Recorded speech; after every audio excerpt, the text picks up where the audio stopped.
All right. So can you talk about personal journals? Like, what was your mindset when you were making that album? My mindset was personal journals might be the only album I officially put out ever. I don't know if I'll ever have this opportunity again. So throw everything at it. Show everybody every style that I can rock. Do the live stuff, like have a live track in there. Show that you have a live band. Do the deeply personal stuff. Do the different like You had double time something for styles. everybody on that album. Yeah, so it's just all over the place, but the rawness of it, I think, makes it cohesive. But I just loved working with so many different producers and DJs, and including people on it who I had like recently met through Scribble Jam, actually. So it's just like, and through the tour circuit. And obviously I'm the only MC on the album, but there's a lot of contributions on personal journals. And it was recorded over a period of time. Half of it was done in the Bay Area, part of it. The other half was done in Rhode Island. Why the Bay Area? That's where Anticon was based out of at the time. They had a warehouse. Got you. And Soul invited me out. So I flew out there to record because they all lived, it was like a commune. They all had like their own quarters and the recording setup. So I recorded myself and I mixed myself there. I waited around a long time for beats. Like producers, I think, were like, I don't know about this guy. But eventually I ended up getting the beats that were necessary to put together the first 12-inch, which was the Climb Trees with Inherited Scars and Message Sent. And I think that was ready for Scribble Jam. And then the album came out after that. Like the second Scribble Jam I was at. So, yeah. So working with them, they had been grinding it out for a few years and building their brand and developing a sound that I compromised a little bit because I think I was too conventional in sound for what they had in mind for the advancement of hip hop. But I had an audience and they saw that I was selling crazy units of my mixtapes, like crazy. And they knew that people were saying my name left and right. And they had a distribution service. They had publicity all worked out. So they had the machine in place that if they just put out an album from an artist people are aware of and want more of, they might make a lot of money from that. This will win for sure. And they did. Yeah. And that was the highest selling record on Anticon for sure. How do you think that environment with the commune and everything, the way that things were set up, inspired you to record those songs during that time? Did it have a big impact? It was a very artistic space, so that helps. It's like cool to be in an environment of artists, all of them doing their own weird shit. And you also can have your private space if you need to and record in your own room. All of that helps, I'm sure. But I didn't really know how to record myself very well. So it was like trial and error and me doing 50 takes of one verse. I remember Inherited Scars. I almost punched a hole through the wall. Oh shit. And I remember doing Climb Trees was the last beat that I got while I was in the Bay Area was from Gel of themselves for Climb Trees, which is very cool. Like he's following my patterns in my verses with the drums.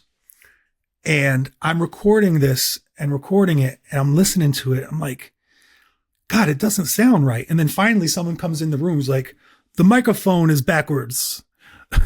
So they turn the microphone and I'm like, then I was so frustrated. I was like, you know what? I don't need this song. I don't need this song. And they were like, no. This is the coolest fucking song you've done yet. Like you have to do this song.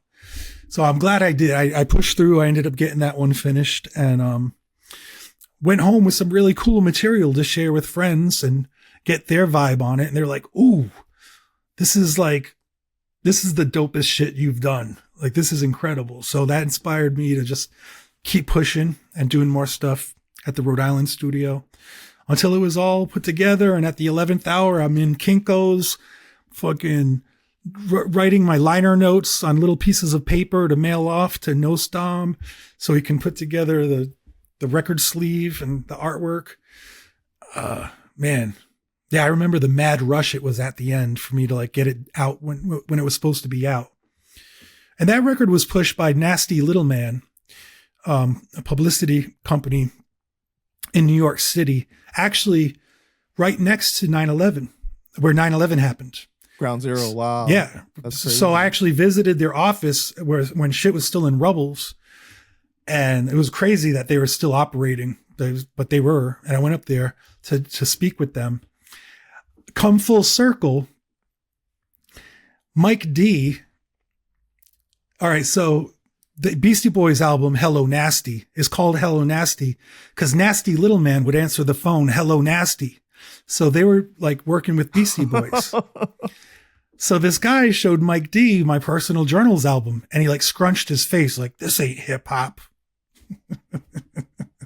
So Mike D was not a fan of the Personal Journals album. It's like, it's just too unconventional for his tastes when they were doing like very throwback 80s cadences. Right. So the song Eviction Notice, you rap, there's effort in her smile and it shouldn't be that way. Her last days are being snuffed out in an ashtray, and that's priceless. Trying to intercept the passing away of Asked Nicely. So what inspired this song in particular? Oh, I think a lot of childhood turmoil came to the surface. I think the sound of the beat evoked that. But the narrative is all over the place with that song. It's not about one person. It's not about one situation. It's not about one relationship. Part of it is about my mom, me like begging her to stop smoking in the house or smoking at all, which I was relentless about. Like back then, everyone smoked everywhere. Mm-hmm. But it's just those memories. And also there's a part of it where my mom kicked my stepdad out of the house, which was troubling for me. It was a very dramatic event. So that's in the song. There's also a part of the song where I'm saying, please pick me. And that was about when my stepdad first moved into the house and I wasn't feeling having another male figure in the house. It was me and my mom, and I wanted her to pick me over him. So there's like so many things that are littered in the lyrics of that song. There's a lot of layers to the song. Yeah. Yeah. It's like a bad dream. But it's interesting though, because I'm glad that I was right, because that was my interpretation of the song though. That yeah, no one's ever asked me about that. It's it's some of it is about my relationships as well, but I think the things that really stick are the childhood memories and how I tiptoe around certain objects and how I learned the landscape of a household that's might be a little like walking on eggshells-y. Right. Where you were talking about like standing right next to the landline, right? Basically. Yeah, for sure. I think that like one of your greatest strengths is the way that you phrase things, like your word choice in the order that you choose to place them. It's very careful. Yeah. You know, like it's not just like you could easily write it like very direct or something like that, but the way you do it is very, I don't know if you want to say artsy, avant-garde, you know, how you want to describe it, but it's like it's very different from a lot of MCs. Yeah, I'm very particular about the placement of words and where they are in a sentence. When I have a lot of time to think about it when I'm writing, like I see all the options and I get to shuffle stuff around and then see how to set up and knock it down. And that's the funnest part of writing for me. Or one very fun part of writing. But yeah, since college, that's what I've been working on and experimenting with and building upon.